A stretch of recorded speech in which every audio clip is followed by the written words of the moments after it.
Bismillahirrahmanirrahim. Innal hamdalillah nahmaduhu wa nasta'inuhu wa nastahdihi wa nastaghfiruh wa na'udzu billahi min shururi anfusina wa min sayyiati a'malina. Man yahdihillahu fala mudilla lahu wa man yudlilhu fala hadiya lahu. Ashhadu an la ilaha illallah wa ashhadu anna Muhammadan 'abduhu wa rasuluh wa mustafahu min khirati khalqihi wa habibuh. Ballagha ar-risalah wa adda al-amanah wa nasaha al-ummah وكشف الله به الغمة. اللهم صل وسلم على سيدنا محمد وعلى آله وصحبه وسلم أجمعين. أما بعد، أحييكم جميعا بتحية الإسلام وهي السلام عليكم ورحمة الله وبركاته. Anda kini sedang mengikuti program Indahnya Ramadan di Akademi Al-Mukarramah. Jangan lupa subscribe channel YouTube Akademi Al-Mukarramah, like, share dan komen, dan tekan butang loceng untuk terus mendapatkan video-video terbaru dari kami. Jadi insya-Allah pada hari ini kita akan bincangkan sebanyak sedikit tentang hukum puasa kanak-kanak. Untuk mengetahui tentang hukum puasa kanak-kanak dengan lebih lanjut, kita bacakan dulu hadis yang disebutkan dalam kitab Sahih Abu Dawud. Bismillahirrahmanirrahim. Qala Nabi sallallahu alaihi wasallam, رفع القلم عن ثلاثة: عن المجنون المغلوب على عقله حتى يفيق، وعن النائم حتى يستيقظ، وعن الصبي حتى يحتلم. رواه أبو داود. Maksudnya, رفع القلم عن ثلاثة, terangkat pena dari tiga. Maksud terangkat pena maksudnya tak dikira kesalahan daripada tiga golongan ini. Yang pertama, عن المجنون المغلوب على عقله حتى يفيق, daripada orang yang al-majnun. Al-majnun istilah yang agak sopan kita sebut yang kurang siuman lah. Orang yang kurang siuman, al-maghlub ala aqlihi, yang dia diatasi akalnya, maksudnya dia tidak fikir secara waras, hatta yafiq, sehingga dia sedar. Golongan yang kedua, anin naimi hatta yastayqiz, daripada orang yang tidur sehingga dia bangun. Dan yang terakhir, anis sabi hatta yahtalim, daripada kanak-kanak sehingga dia bermimpi. Maksud bermimpi di sini maksudnya sehingga dia baligh. Jadi secara umumnya kita boleh ringkaskan ataupun kita rumuskan daripada hadis tadi yang kita bacakan tadi, bahawa kanak-kanak tidak perlu berpuasa sehingga dia baligh, tidak diwajibkan untuk berpuasa sehingga dia baligh. Adapun begitu, walaupun dia tidak diwajibkan untuk berpuasa sehingga dia baligh, kanak-kanak perlu dilatih untuk berpuasa, untuk diajarkan erti berpuasa, untuk biasakan diri dengan berpuasa. Kebiasaannya kita akan dapati kanak-kanak agak sukar untuk nak berpuasa, dan ada pula kalau ibu bapa yang mungkin manjakan lebih sikit anaknya, dia agak susah nak minta anaknya ataupun nak ajak anak dia untuk berpuasa. Jadi apakah yang perlu dibuat? Yang perlu dibuat adalah mengajar kepada anak dahulu erti berpuasa. Maksudnya kita kata kalau nak suruh dia berpuasa, sebelum kita nak latih dia berpuasa sekalipun, kita ajar dia dulu kenapa kita berpuasa. Sebab kita tak nak anak kita tu membuat satu-satu amalan sedangkan dia mempersoalkan kenapa perlu dia berbuat begitu. Jadi sebab sebelum ni dia tak puasa, tiba-tiba kita kata kena puasa. Memang kena puasa, tapi kita nak ajar dia puasa tu macam mana dan sebab apa kita berpuasa. Bila kita dah ajar erti berpuasa, kenapa kita berpuasa, hikmah di sebalik berpuasa dan sebagainya, insya-Allah hatinya, at least akal fikirannya akan lebih terbuka untuk nak menerima amalan ibadah berpuasa itu sendiri. Adapun untuk melatih anak-anak berpuasa, ada pelbagai cara, dan saya yakin ramai ibu bapa di luar sana pun banyak yang dah mencuba cara-cara yang agak berbeza, masing-masing dengan pendekatan yang tersendiri. Saya sebutkan beberapa sebagai contoh. Ada yang nak latih anaknya berpuasa, dia latih mula dulu dengan puasa separuh hari, ataupun puasa ikutlah, ada biasa kita istilah Malaysia ni orang buat puasa separuh hari. Tak kiralah separuh hari pertama atau separuh hari kedua, dia nak biasakan anak dia untuk nak berlapar, maksudnya nak rasa lapar tu dulu. Jadi kalau budak tak tahan, kita kena bagi dia berbuka. Tapi umumnya bila dia tak diwajibkan, kita nak ajar dia untuk nak berpuasa tu, kita boleh nak latih dia dengan puasa sebahagian hari dahulu. Ada juga ibu bapa yang guna pendekatan dengan upah. Kalau zaman saya muda dulu, saya kecil dulu, ibu bapa ada yang saya kenal, kawan-kawan saya yang lain-lain pun, ibu bapa dia upah sehari dia puasa dapat RM1 kan. Mungkin zaman dulu lagi kurang, tapi zaman saya upahnya kalau puasa sehari ibu bapa ada yang bagi RM1. Bila cukup puasa 30 hari dapat RM30. Kalau tak cukup puasa 30 hari, jadi tak cukuplah dia punya upah dia tu, kan? Duit raya dia kurang sikit lah. Tapi nak ceritanya ini adalah pendekatan ibu bapa untuk nak latih anak-anak untuk nak berpuasa. Dari segi hukum memang tak diwajibkan, tapi kita nak membiasakan anak-anak kita dengan puasa tu. Bila kita dah ajar sebab kenapa kena berpuasa, kita dah cuba latih untuk nak puasa sikit-sikit, walaupun tak cukup sebulan ataupun kita kata separuh hari dahulu, barulah kemudian akhir-akhir gradually, maksudnya sedikit demi sedikit akan bawa kepada boleh nak sempurnakan amalan puasa itu sendiri. Mungkin ada yang bertanya di kalangan para penonton kita, tanya bila sebenarnya umur yang sesuai untuk nak ajak ataupun untuk nak minta budak tu untuk nak berpuasa. Di sini ada beberapa pendapat saya bawakan. Secara umumnya kita tengok kalau dalam kitab-kitab Arab disebut, kalau untuk kanak-kanak ni kita nak ajar disebut sinnul itaqah. Bila sampai sinnul itaqah, umur yang dia mampu. Umur yang mampu umumnya tidak ada had. Jadi maksudnya boleh ada setengah budak yang biasa ataupun dia boleh nak menahan lapar dia tu pada umur yang lebih muda. Tapi ada juga yang perlu bertahan ataupun yang tak boleh ataupun tak mampu nak bertahan sehingga dia lebih besar sikit atau lebih tua. Jadi sinul itaqah umum yang dia mampu untuk nak berpuasa itu berbeza mengikut budak itu sendiri, mengikut kanak-kanak itu sendiri. Jadi ibu bapa perlu lebih prihatin dan tengok anak dia boleh nak berpuasa ataupun tidak, boleh nak menahan lapar ataupun tidak. Umur yang sesuai, ada yang berpendapat kata umur yang sesuai adalah ketika umur 10 tahun.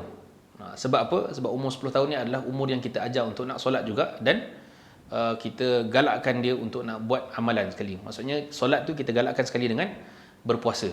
Supaya kita kata bukanlah tahun ni belajar solat dulu, puasa kemudian. Tak, tapi kita nak sekalikan terus amalan dalam Islam, kita ajarkan terus untuk nak berpuasa.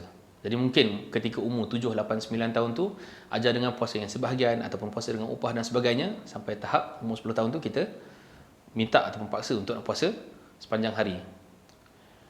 Kanak-kanak berbeza, ada yang boleh nak tahan lapar, ada yang tak tahan lapar. Bila tak tahan lapar, contohnya mungkin ada kanak-kanak yang menangis, kan, minta tolong, kata nak berbuka dan sebagainya. Kita sebagai ibu bapa tak boleh nak paksa. Cuma kalau dalam kaedah yang kita mungkin boleh guna untuk nak melambatkan dia punya berbuka tu, untuk kanak-kanak kita boleh nak alihkan perhatian dia, kita distract dia. Antaranya kita bagi main-mainan dulu ke, kita buat aktiviti dengan anak tu dulu supaya dia leka dan dia tak apa nak ingat. Kanak-kanak ni walaupun pada umur yang muda, kalau dia bermain, kadang-kadang dia tak ingat pun nak makan. Dia boleh nak tahan lapar walaupun bukan dalam Ramadan, bukan dalam keadaan kita nak latih dia berpuasa. Jadi bila hatinya leka dengan bermain dan sebagainya, mungkin kadang-kadang dia boleh nak bertahan sampailah masuk ke waktu maghrib. Tapi kalaulah sampai tahap dia dah menangis, dah minta nak berbuka dan sebagainya, bukanlah tempat kita untuk nak paksa anak-anak kita suruh nak berpuasa juga. Kalau tengok Syekh Ibn Uthaymin, dia kata apa? Dia kata was-saghir la yalzimuhu as-shaum hatta yablugh. Kanak-kanak ni tidak perlu nak melazimkan dia, maksudnya tak perlu nak paksa dia untuk berpuasa sehingga dia baligh. Walakin yu'maru bihi mata ataqahu liyatamarrana alaihi wa ya'tadahu. Tapi diperintahkan dengannya, maksudnya kita suruh anak kita berpuasa mata ataqahu, bila dia mampu, liyatamarrana alaihi, supaya dia dilatih dengannya, maksud dia latih untuk nak berpuasa, wa ya'tadahu, dan dia biasakan diri dia dengan berpuasa. Jadi bila dia sampai tahap umur untuk yang baligh tadi tu, dia tak rasa begitu berat. Memang biasa saya tanyakan kepada orang ramai dalam kelas-kelas yang saya ajar sebelum ni pun tentang puasa, bila saya tanyakan kepada orang yang lebih dewasa, maksudnya kita tanya umur yang belasan, yang belah atas ni, contohnya umur 15, 16 dan 17 sebagainya, biasanya dia tak rasa berat untuk nak berpuasa. Sebab apa? Sebab dah dilatih daripada kecil. Adapun masa muda mungkin dia rasa berat, rasa susah dan sebagainya, tapi sebab dah biasa dilatih, bila sampai umur yang baligh, maka dia rasa dah biasa dan dia rasa boleh nak bawa diri untuk nak berpuasa. Sekali lagi saya ingatkan, tak diwajibkan untuk nak berpuasa. Jadi kita tak boleh nak paksa, ya. Maksudnya tak boleh nak paksa anak untuk nak berpuasa ketika bulan Ramadan sedangkan dia belum sampai had umur yang wajib untuk nak berpuasa. Kalau belum balik, kita belum wajibkan, cuma kita kena latih untuk nak berpuasa. Jadi antara kita sebut cara untuk nak latih anak berpuasa tadi, kita sebutkan kena kongsikan dengan mereka kebaikan ataupun hikmah di sebalik kenapa kita berpuasa. Yang kedua, saya sebutkan kita latih mereka berpuasa. Maksud kita latih mereka berpuasa dengan kaedah-kaedah tadilah, sama ada dengan puasa separuh hari ataupun kita upah dan sebagainya. Antara cara lain juga yang saya sebutkan tadi, kalau dia dah nak minta berbuka tadi tu, kita boleh nak ajak anak tadi tu untuk nak bermain dahulu ataupun kita alihkan perhatian dia dengan perkara lain supaya dia tak apa nak ingat untuk nak makan. Jadi dia lambatkan dia punya berbuka. Kaedah yang satu lagi adalah dengan kita berlatih untuk bersahur dan berbuka dengan anak-anak kita. Maksudnya kita latih walaupun anak itu belum berpuasa lagi, mungkin kita bila kita bangun sebelum subuh untuk nak bersahur tu, kata boleh nak kejutkan anak juga untuk nak bersahur bersama-sama. Walaupun kita kata tahu dah memang dia ni mungkin puasa setengah hari ataupun dia mungkin tak puasa pun hari tu, tapi kita biasakan untuk nak buat satu benda yang kita nampakkan dengan dia, kita bersama dengan dia. Maksudnya tunjuk kita punya sokongan moral juga kepada dia untuk kita ni nak mulakan hari berpuasa, dan supaya dia pun biasa untuk nak bangun waktu sahur dan berbuka juga dengan keluarga. Kaedah yang terakhir yang saya boleh nak sebutkan di sini adalah dengan kita menanam rasa malu dalam hati budak tu. Malu sebab apa? Kadang-kadang malu untuk nak makan di khalayak ramai, kan? Malu untuk nak makan depan kawan-kawan dia. Sebab kita kata dekat sekolah, kalau kita hantar anak kita pergi ke sekolah, mungkin ada anak-anak yang kawan-kawan dia yang lain-lain tu ada yang berpuasa penuh, ada yang tak puasa, ada yang mungkin puasa separuh hari. Jadi kita tanamkan rasa sifat malu dalam diri dia supaya dia pun terlatih dan lebih mudah untuk nak rasa malu supaya dia tidak makan di khalayak ramai dan dia pun cuba menahan lapar dia. Tapi biasanya kalau sampai tahap yang tak tahan, tak diwajibkan, maka dia dibolehkan untuk nak berbuka. Mungkin hal ni kita nampak macam remeh. Maksudnya kita nampak macam nak latih anak untuk nak berpuasa tu bukanlah perkara yang besar, bukanlah perkara yang penting. Dia kata, alah, sampai masanya nanti, retilah dia. Sampai bila dia tahu hukum nanti, buatlah dia. Tapi berapa ramai sebenarnya, bila sampai meningkat ke umur dewasa ni, ada yang tak biasa nak puasa dan tak reti nak puasa, dan bila puasa sikit je, dia berlapar sampai ada yang cari jalan untuk nak berbuka. Cari jalan nak berbuka ni macam-macam lah. Saya tak perlu sebut dekat sini, cuma kita kata kalau nak latih anak-anak untuk nak berpuasa, ataupun hukum asal dia tak wajib sehingga dia balik, tapi perlu dilatih daripada umur yang kecil. Umur yang kecil tu berbeza mengikut kelayakan dan kebolehan kanak-kanak itu sendiri.